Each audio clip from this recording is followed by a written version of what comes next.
Hello, everyone. Welcome to English in Fluency. I am Alex, and I am so happy you are here with me today. Do you ever feel like you are studying English for years? You know all the grammar rules? You have a huge list of vocabulary memorized, but the moment you try to watch a movie or talk to a real person, you just freeze. You hear a wall of sound, and it feels impossible to catch the individual words. You are not alone, and today we are going to fix that together. This is not a standard grammar lesson. This is a complete listening workout designed to train your brain to understand real English without needing to read subtitles. We are going to dive deep into the rhythm, the speed, and the sounds of natural conversation.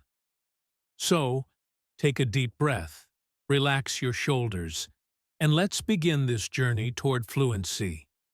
If you are ready to understand real English, stay with me, because this is going to change the way you listen forever.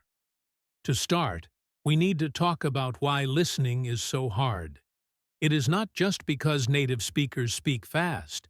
It is because we change sounds when we speak naturally. We link words together, we chop off endings, and we squash small words like to and for until they almost disappear. If you try to hear every word clearly, like a robot, you will get lost. You need to hear the music of the language. Let's look at an example with two new characters, Liam and Sophie. Imagine they are friends meeting in a busy coffee shop. Now, if you read this in a textbook, Liam would say, "Hello, Sophie. How are you today?" But in real life, does he say that? Number. He says, "Sophie, how you doing?" The words how and are and you become one single sound, how ya. This is called connected speech. So, as you listen to this first story, I want you to close your eyes for a moment. Do not focus on spelling. Focus on the sounds. Imagine the scene. It is a rainy Tuesday afternoon. The coffee shop is warm and smells like roasted beans. Liam is sitting at a table by the window, checking his watch. The door opens, and a cold breeze blows in. Sophie walks in, shaking her wet umbrella. Listen to how they greet each other. "Hey, Liam. Sorry I'm late. The traffic was absolutely terrible this morning," Sophie says as she sits down and takes off her coat. Liam smiles and pushes a cup of coffee toward her. "No worries at all. I actually just got here myself. I figured you'd be stuck in the rain. Here, I got you your favorite, a hot latte with extra sugar." Sophie looks surprised and happy. "Oh, you are a lifesaver. I am freezing.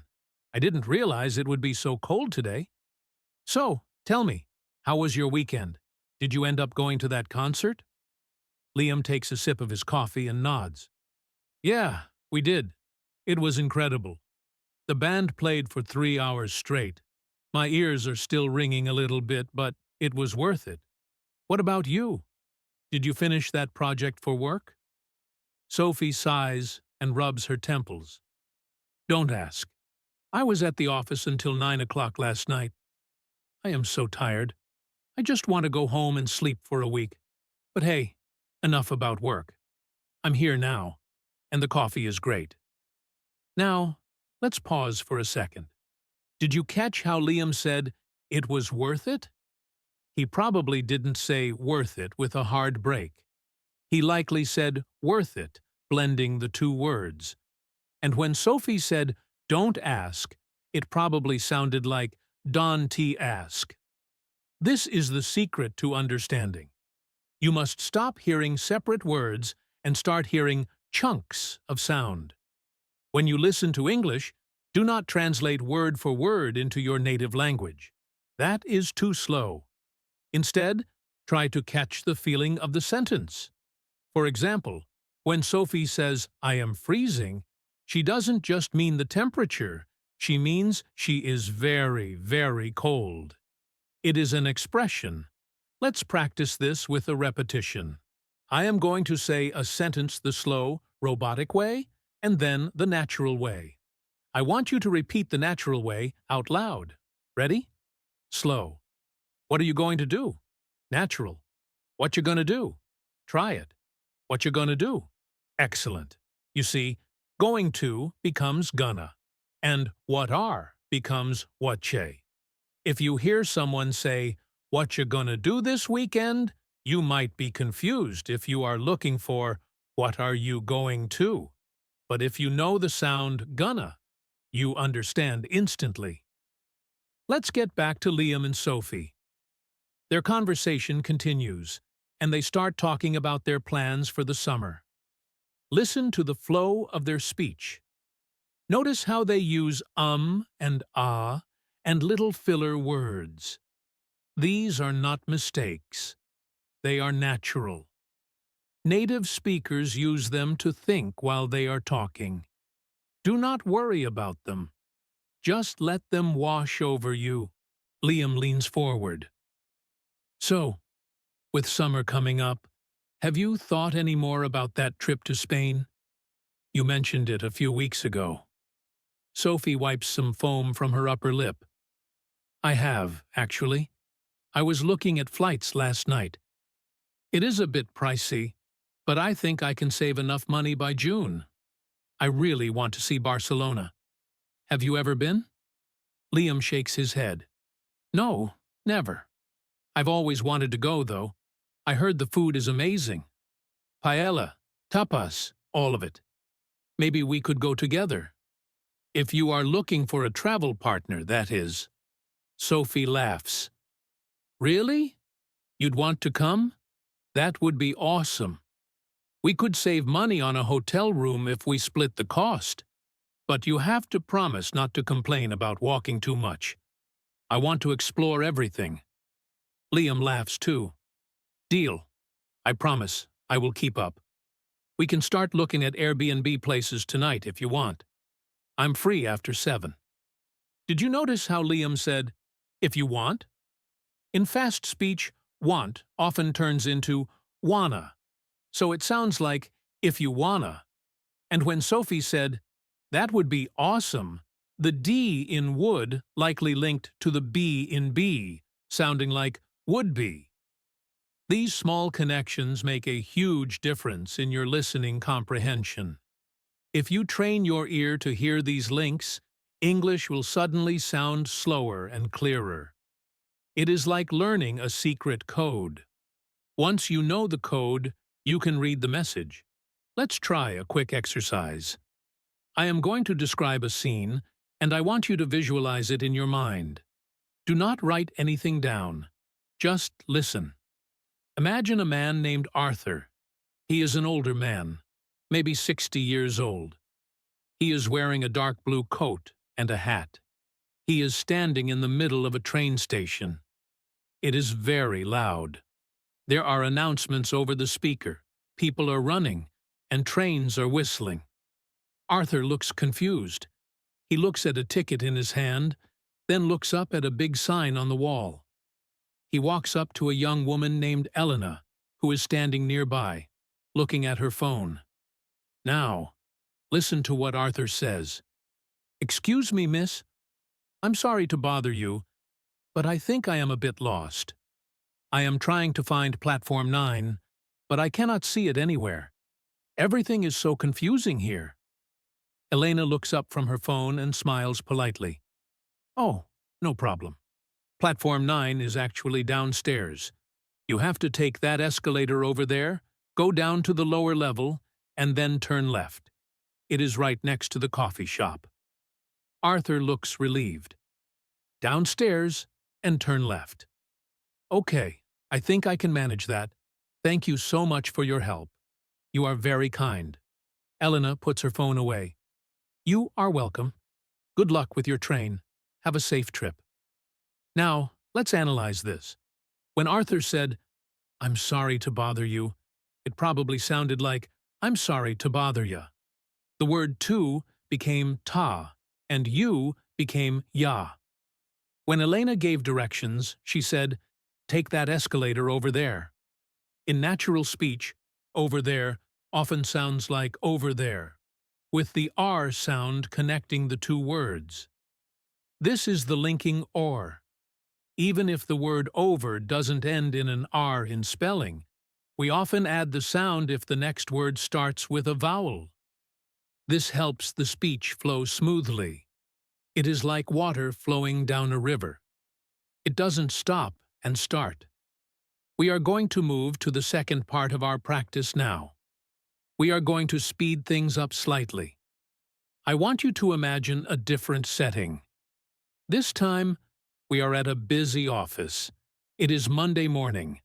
Everyone is working, typing on computers, talking on phones. In the center of the room, a man named David is talking to his colleague Jessica. They are discussing a new project. The vocabulary here is very common in the business world, but the speed is a bit faster. Pay attention to how they agree and disagree with each other. David is holding a folder. He looks a bit stressed. Jessica, do you have a minute? We really need to talk about the Henderson account. I am not sure if we can meet the deadline. Jessica stops typing and spins her chair around. Yeah, sure. What is the problem? I thought we were almost finished. David sighs and sits on the edge of her desk. We were, but the client just sent me an email this morning. They want to change the entire design. I mean, completely change it. We basically have to start from scratch. Jessica looks shocked. You are kidding me. Starting from scratch? That is going to take days. We don't have days, David. The presentation is on Thursday. David nods. I know. I told them that. But they insisted. They said if we don't do it, they will find another company. So, we are kind of stuck. Did you catch? I thought we were almost finished? The thought and we blend together. Thought we. And when David said, we basically have to start, the two probably disappeared a little, sounding like start from scratch. Idioms are very important for listening too. Start from scratch means to start from the beginning with nothing. If you didn't know that idiom, you might be confused. But in context, because they are talking about changing a design, you can guess the meaning. This is another tip. Do not panic when you hear a word or phrase you don't know. Use the context. Use the situation. If a client changes a design and David says, start from scratch, you can guess it means starting over. Trust your brain. It is smarter than you think. Let's continue the dialogue. Jessica thinks for a moment. Okay. Don't panic. If we stay late tonight and tomorrow, maybe we can do it. But I will need help. Can you ask Mark to assist us? He is good with the graphics software. David looks hopeful. I haven't asked him yet, but I'm sure he will say yes. He likes this project. I will call him right now. Thanks, Jessica. I honestly don't know what I would do without you. Jessica smiles and picks up her coffee mug. You would probably be crying in the corner right now. Just kidding. Go call Mark. I will clear my schedule for the rest of the day. Let's get this done. Listening to emotions is also a key skill. Did you hear the stress in David's voice when he said, they want to change the entire design? He emphasized the words entire and change to show how big the problem was. And when Jessica said, don't panic, she was using a calming tone. English is not just about words. It is about music, up and down, fast and slow, loud and soft. When you listen to real English, try to hear the emotion. Is the speaker angry, sad, excited, sarcastic? This will help you understand the meaning, even if you miss a few words. Let's try a visualization exercise again. This time, I want you to imagine you are at a dinner party. There is soft music playing in the background. People are holding glasses of wine and laughing. You are standing near a table with snacks. A woman named Olivia walks up to a man named Ryan. They haven't seen each other in a long time. Listen to their surprise. Listen to how their voices go up at the end of questions. Ryan? Oh my goodness, is that you? I haven't seen you in ages, Olivia exclaims, her eyes wide. Ryan turns around and his face lights up. Olivia! Wow, it has been what, 5 years? How are you?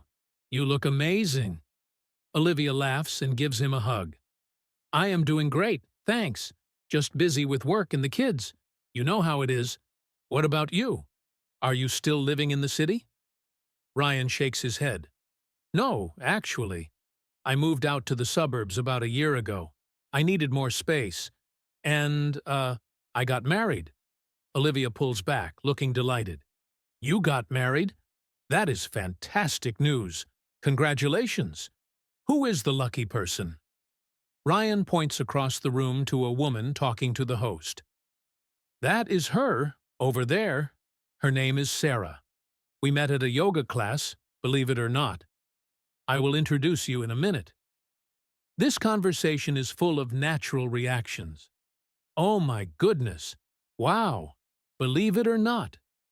These are phrases that happen instantly. You don't have time to translate them. You must react to the tone. Also, notice the question, are you still living in the city? In fast speech, it sounds like you still livin' in the city. The G in living is dropped. We almost never pronounce the G at the end of ing words in casual conversation. We say runnin', eatin', sleepin'. If you are listening for the hard G sound, you might miss the word. So, remember, drop the G. We are going to pick up the pace now and move into a brand new set of scenarios designed to challenge you even further. We are going to focus on environments where the vocabulary might be a bit more specific, but the speaking style remains incredibly fast and natural. Remember, the goal is still the same. We want to understand real English without looking at subtitles. We want to train your brain to process sounds instantly. So, find a comfortable spot, maybe grab a glass of water, and let's continue this journey. You are doing great, and by the end of this session, you are going to feel even more confident. To begin this section, let's step into a very common but often stressful situation: going to the doctor. Medical English can be tricky because there are specific words for body parts and symptoms, but the way the doctor and patient speak is usually very fast and informal. Let's meet our new characters, Dr. Harrison and his patient, Ben. Ben is sitting on the examination table in a small room. There is a poster of the human body on the wall, and the smell of antiseptic is in the air. Ben looks tired and holds a tissue in his hand. Dr. Harrison walks in, looking at a clipboard. Listen carefully to how Dr. Harrison asks questions. He does not speak slowly like a textbook. He is efficient and kind, but he links his words together. Good morning, Ben. I see here you have been having some trouble with your allergies again, Dr. Harrison says as he washes his hands at the sink. Yeah, doctor. It's been pretty bad this week, Ben replies, sniffing. My nose is stuffed up, and my eyes are really itchy. I can barely sleep at night. Dr. Harrison nods and puts on a pair of gloves. I am sorry to hear that. Have you been taking the medication we discussed last month? The antihistamines? Ben shakes his head slightly. I took them for a few days, but they made me feel drowsy, so I stopped. I know. I probably shouldn't have stopped. Dr. Harrison walks over and shines a small light into Ben's eyes. It is okay. We can try something else. I am going to prescribe you a nasal spray. It should help with the congestion without making you sleepy. You need to use it twice a day, once in the morning and once before bed. Does that sound okay? Now, let's pause and analyze what we just heard. Did you catch "I am going to"? In natural speech, Dr. Harrison almost certainly said, "I'm gonna prescribe you." He didn't say "going to." He said "gonna." Also, listen to the phrase, "Does that sound okay?" The T in "that" often disappears when it is followed by a consonant sound like S. So it sounds like, "Does that sound okay?" This is another example of that disappearing T we talked about. If you are waiting to hear a sharp T sound, you might miss the connection.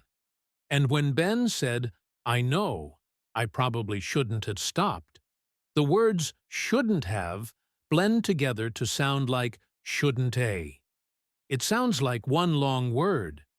This is very common when we speak about the past.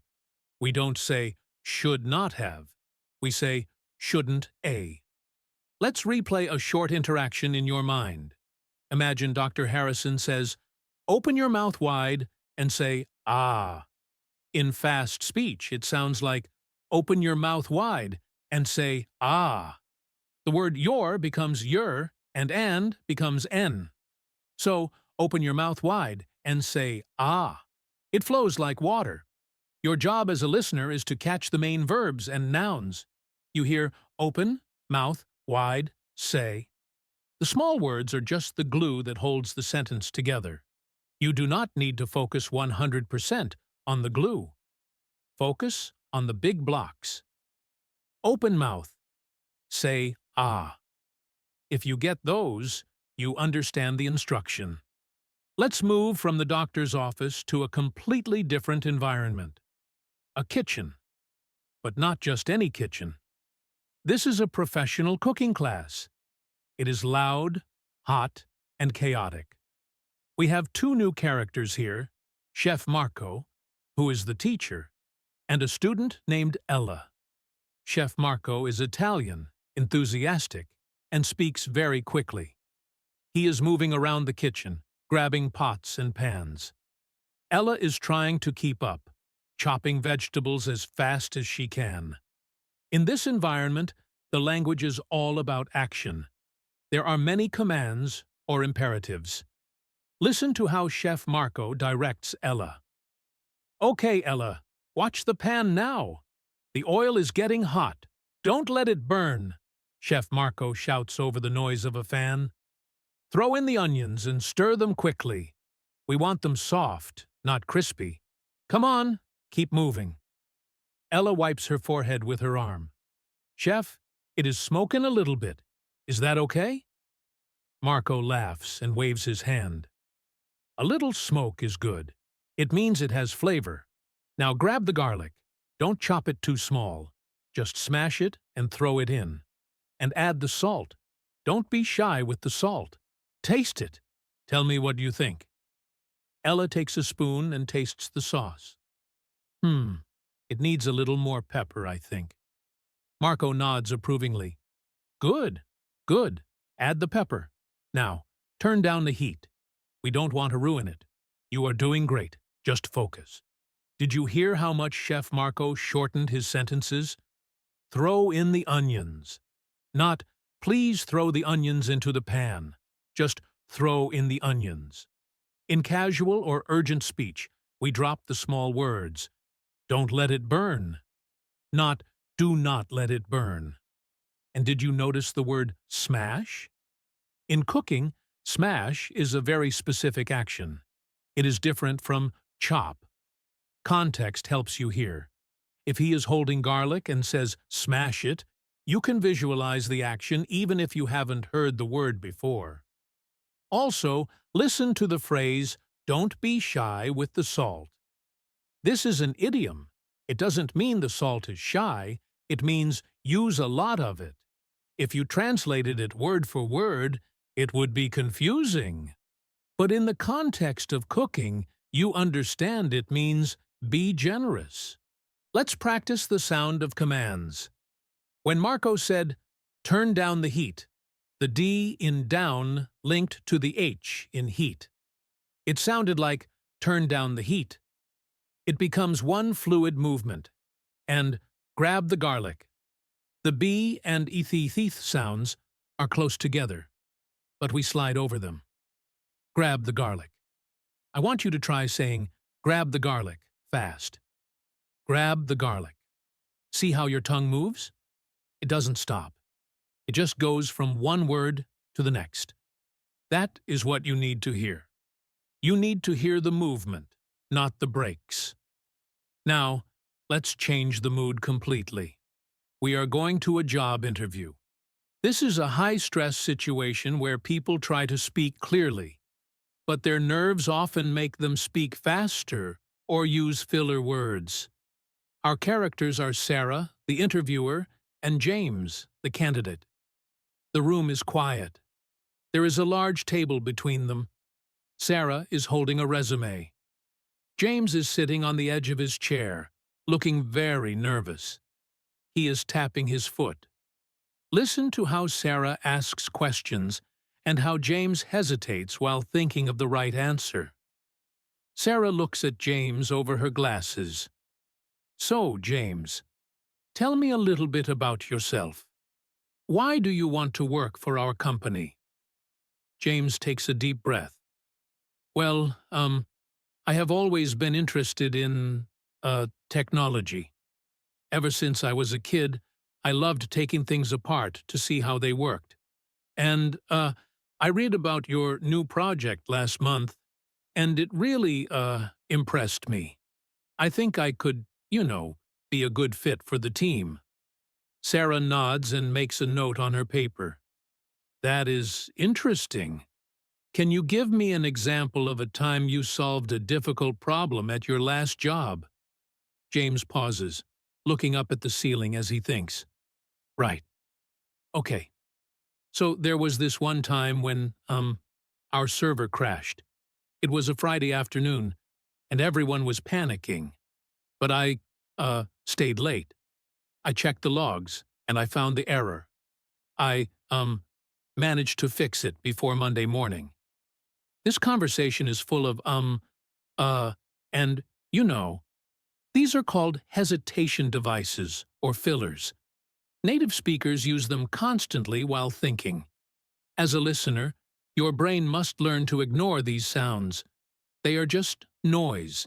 They have no meaning. If you try to translate or you will get confused. Just filter them out, like background music. Focus on the real words. Interested in technology. Server crashed. Fixed it.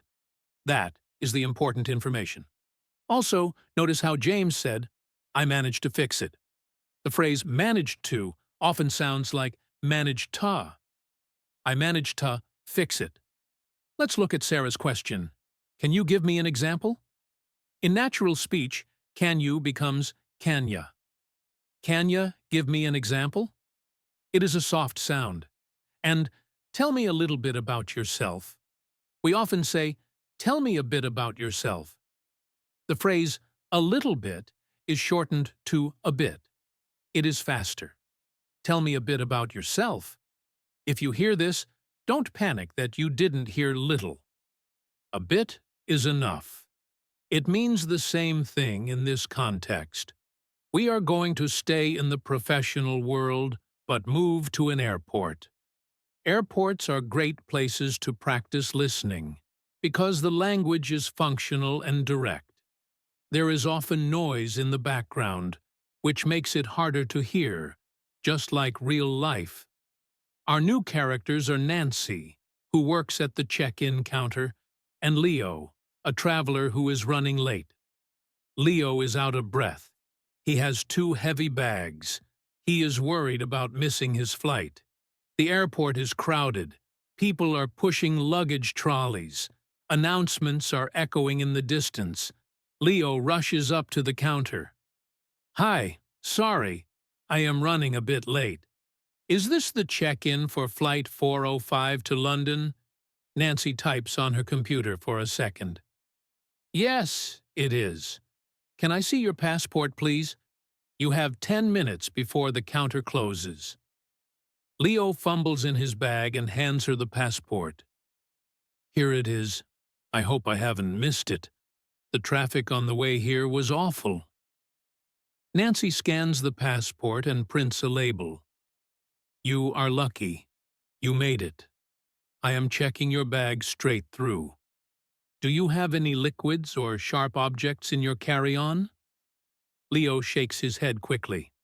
No, nothing. Just my laptop and some documents. Nancy attaches the tag to his bag and slides it down the conveyor belt. Okay, you are all set. Your flight is boarding at gate 22. It is a bit of a walk, so you might want to hurry. Go through security on the left and follow the signs. Let's break down the speed here. Nancy spoke very professionally, but quickly. Can I see your passport? Sounds like, can I see your passport? You have 10 minutes? Sounds like, yeah, I have 10 minutes. The H in have is dropped. And when she said, you might want to hurry, the T in want disappears. You might wanna hurry. Wanna again.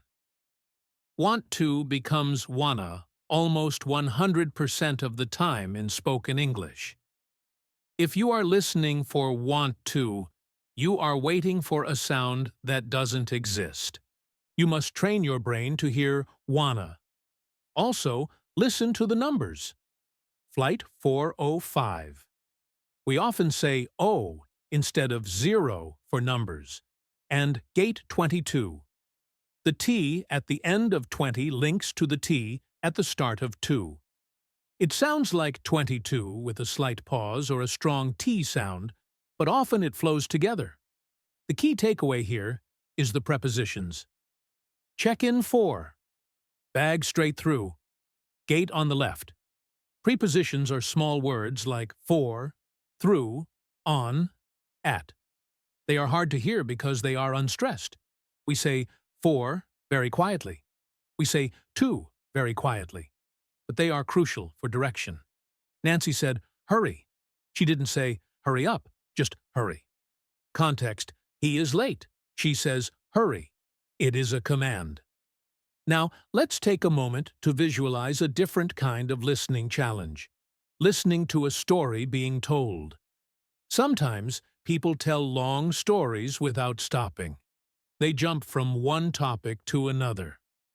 Let's listen to a grandfather named Walter telling his grandson, Timmy, a story about when he was young. They are sitting on a porch in the evening. The sun is setting. Crickets are chirping. Walter is holding a glass of iced tea. He speaks slowly, with a lot of emotion and memory. You know, Timmy, when I was your age, we didn't have all these gadgets, Walter says, waving his hand toward Timmy's phone. We played outside until the streetlights came on. We used to build forts in the woods behind our house. One time, my brother and I built a tree house. It was terrible. It leaked when it rained, and the floor was crooked. But we loved it. We spent every summer there. We pretended we were pirates exploring the island. We didn't need video games to have fun. We just used our imaginations. Those were the best days of my life. Timmy looks up, interested. Did you really build a treehouse? By yourselves? Walter laughs. We sure did, with some old wood we found. My dad wasn't too happy about us using his tools, but he helped us fix the roof eventually. He was a good man. In this storytelling, listen for the past tense. We didn't have. We used to build. We spent. We pretended. The ed ending on words like pretended or leaked is often pronounced as a soft T sound or a D sound, depending on the vowel before it. Pretended. It is not a separate syllable. It is not pretended. It is pretend-d. The tongue just stays on the roof of the mouth. It is a very subtle sound. If you listen for a clear ed sound, you might miss it. You have to listen for the D vibration. Also, Walter says, we didn't need. The T and D are close together. Didn't need. It sounds like didn't need. The tongue flicks quickly. Another thing to notice is the phrase used to. When we talk about habits in the past, we say used to. In fast speech, the S and T blend. We used to. Sometimes it even sounds like we used to. We used to play outside. This is a very common phrase in storytelling. If you hear used to, know that it means used to. It means something happened regularly in the past, but doesn't happen now. Let's move on to a scenario involving giving and receiving complicated directions. This is a classic listening test. Imagine a woman named Chloe, who is lost in a city center. She stops a man named Sam on the street. Sam is wearing headphones around his neck. The street is noisy with cars and buses. Chloe looks at a map on her phone, but it is not loading. "Excuse me, sorry to bother you," Chloe says politely. "Can you tell me how to get to the City Art Museum? I think I am going the wrong way." Sam points down the street. "You are actually going the right way, but you have a long way to go. Keep walking straight for about 3 blocks until you see a big bank on the corner. Then, turn left. Walk past the library and the post office. You will see a park. Go through the park, and you will see the museum on the other side.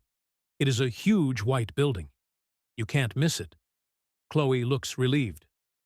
"Okay, straight 3 blocks, left at the bank, past the library, through the park. Got it. Thank you so much." Sam smiles. "No problem. Watch out for the bikes in the park, though. They ride very fast." This is a test of memory and sequencing words. Words like until, then, past, through. These are your markers. When you hear until, you know you keep going.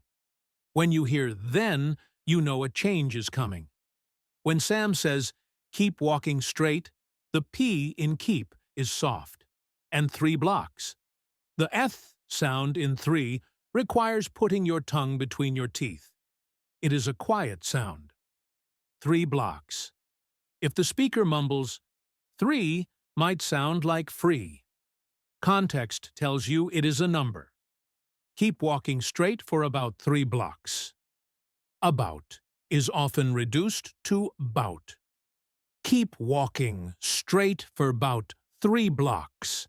Also, notice the polite phrase, "You can't miss it." This means it is very easy to see. The T in can't is usually stronger than the T in can to show the negative, but in can't miss, the T blends into the M. Can to miss it. It sounds like one word. Can T miss it? Let's do one more quick scenario before we move to the final phase of our training. This one is about making plans on the phone. When you talk on the phone, you cannot see the person's face or hands. You have to rely entirely on your ears. This is often the hardest type of listening for students. Our characters are 2 friends, Karen and Mike. Karen calls Mike to invite him to the movies. "Hello?" Mike answers. "Hey, Mike, it's Karen. What are you up to?" Karen asks. "Not much, just watching TV. What's up?" Mike replies. "I was wondering if you wanted to go to the cinema tonight. They are showing that new action movie you like." Mike thinks for a second. "Oh, that sounds cool. What time are you thinking?" "The show starts at 8 o'clock, so maybe we could meet at the restaurant next door at 7. Grab some food first?" "Yeah, that works for me. I haven't eaten dinner yet. Do I need to book a table?" "Nah, it's usually pretty quiet on Tuesdays. We can just walk in." "Awesome. See you at 7 then." "See ya." Phone conversations are full of reductions. "What are you up to?" becomes, "What you up to?" "What's up?" is very common. "I was wondering if you wanted to, becomes I wonderin' if you wanted ta. The G is dropped from wondering. I wonderin'. And what time are you thinking becomes what time you thinkin'. The R and U merge. And na is a casual way of saying no. Nah, it's usually pretty quiet. Pretty is often pronounced pretty or just pretty. The T is a flap, sounding like a soft D. Pridey, quiet. We have covered a lot of ground so far. We have listened to conversations in coffee shops, train stations, offices, dinner parties, kitchens, doctors' offices, airports, and on the phone. You have heard the rhythm of commands, the flow of storytelling, and the speed of directions. Now, we are going to enter the final, most advanced level of our listening practice today. We are going to tackle complex conversations that involve opinions, disagreements, and abstract ideas. These are situations where people interrupt each other, express doubt, and change their minds. This is the real heart of English fluency. Let's start in a university seminar room. The atmosphere is academic but relaxed. Students are sitting in a circle. There is a whiteboard behind them. The topic is Technology and Society. The characters are Professor Miller, a student named Hannah, and another student named Sam. Listen to how they express agreement and disagreement politely. Listen for phrases like, I see your point, but, or, that is a valid perspective. Professor Miller claps his hands together. All right, everyone. Let's bring it back to the main question. Is technology making us more lonely or more connected? Hannah, you had your hand up. Hannah nods and leans forward. I definitely think it is making us more lonely. I mean, look around this room.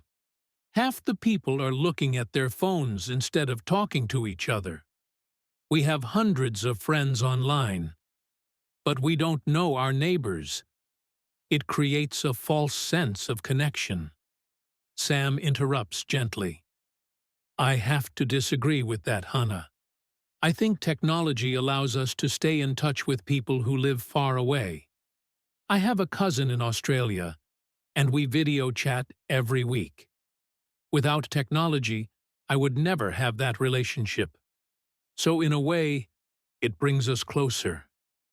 Hannah frowns slightly. But is that real connection? You can't hug someone through a screen. You can't really know how they are feeling. Text messages are so easy to misinterpret. Professor Miller steps in. Both are excellent points. Hannah is talking about the quality of interaction, and Sam is talking about the quantity and accessibility. This is the dilemma we face. In this discussion, notice the phrase, I have to disagree with that. In fast speech, have to becomes hafta. I have to disagree, and brought us closer. The D and U blend. Brought us closer. Also, listen to Hannah's question. Is that real connection? The T in that links to the R in real. Is the real connection? This is intellectual English. The words are a bit longer, like interaction, accessibility, dilemma. But the grammar rules of linking still apply. Interaction might sound like interaction. Now, let's move to a much more personal and emotional conversation. This happens often in real life. Two friends sitting on a park bench, talking about relationships. This is where English gets tricky, because people speak indirectly. They don't always say exactly what they mean. Our characters are Maya and Daniel. They are eating sandwiches on a bench. Birds are flying overhead. Maya looks sad. She is staring at the ground. Maya sighs deeply. I just don't know what to do, Daniel. Mark and I have been fighting so much lately. It feels like we are speaking different languages. Daniel takes a bite of his sandwich and chews slowly. What is it about? Is it the same old argument about money? Maya shakes her head. No, it's not that. It's just, he doesn't listen to me. I try to tell him how I feel, and he just tries to fix the problem. I don't want a solution. I just want him to listen. You know? Daniel nods sympathetically. I get it. A lot of guys are like that. We think we are helping by offering a solution, but sometimes you just need to vent. Have you tried telling him that? Like explicitly saying, I just need you to listen. Don't fix it? Maya laughs a little. I have, but he forgets. He just cares so much, you know? He has a good heart. I just feel so drained sometimes. Daniel puts a hand on her shoulder. Well, maybe you need a break. Go away for the weekend, just the two of you. No phones, no distractions. Reconnect. This conversation is full of emotional phrases. I don't know what to do. Speaking different languages. I just want him to listen. Notice the contraction I'm is often just I or just so drained. Also, the phrase he has a good heart. In fast speech, has a becomes haza. Hey, haza, good heart. And go away for the weekend. The Y in away and for blend. Go away for the weekend.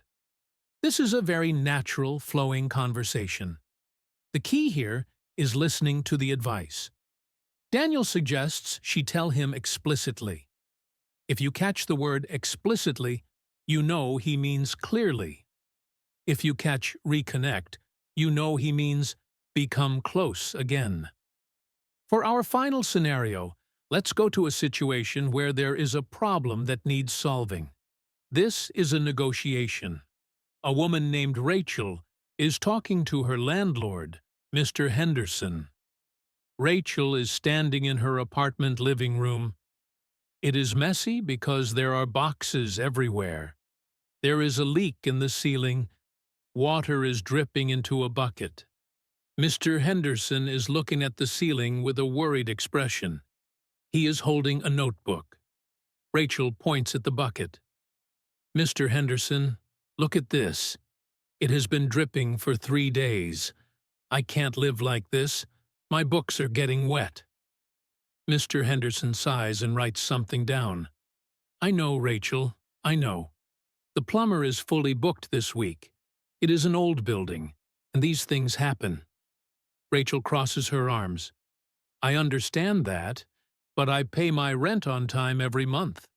I need this fixed. Can I please get a discount for this month? It is only fair. Mr. Henderson hesitates. Well, I am not sure I can do a full discount. But maybe I can deduct the cost of the cleaning from your rent. You said your books were damaged? Rachel thinks for a moment. Okay, that sounds reasonable. But if it isn't fixed by Friday, I am going to have to call the city inspector. I really don't want to do that. Mr. Henderson nods quickly. No, let's not do that. I will call the emergency plumber today, I promise. It will be fixed by Friday. Listen to the firmness in Rachel's voice. It is only fair. The T in it blends with the is. 'Tis only fair. And Mr. Henderson says, I am not sure. I'm not sure. The M and N sounds link. Also, notice the phrase, deduct the cost. Deduct might be a hard word, but cost is easy. Deduct the cost. Context, she wants money off her rent. You can guess deduct means take away. This is a great example of listening for the main idea, even if you don't know every single word. Rachel is unhappy. She wants compensation. Mr. Henderson agrees. We have now reached the end of our listening marathon. We have traveled from the casual hello in a coffee shop to the high-pressure negotiation in a leaking apartment. We have covered connecting sounds, disappearing letters, emotional tones, and intellectual debates. I hope you can see that English is not just a list of words. It is a living, breathing system of communication. It is messy, fast, and beautiful. Before we finish, let's do one final quick recap of the main points we covered across all these parts. Number 1, connected speech. Words like want to become wanna, going to becomes gonna, and did you becomes didja. Number 2, disappearing sounds. The G in minusing drops, the T in the middle of words often disappears, and the H in pronouns like he and her can disappear. Number 3, listen to the emotion and the context. If you understand the situation and the feeling, you will understand the words, even if you miss a few details. Number 4, ignore the fillers like and ah. They are just noise. And number 5, practice visualizing. Create a movie in your mind. It helps you remember and connect with the language. Thank you so much for joining me on English in Fluency today for this extended practice session. I loved practicing with you. Remember, fluency is not a destination. It is a journey. Every time you listen, you are taking a step forward. If you liked this video and you want more listening practice like this, please make sure to subscribe to the channel and hit the notification bell so you never miss a lesson. Leave a comment below and tell me which part was the hardest for you. Was it the seminar, the doctor's office, or the negotiation? I love reading your comments. You guys are amazing. Keep practicing, keep listening, and keep smiling.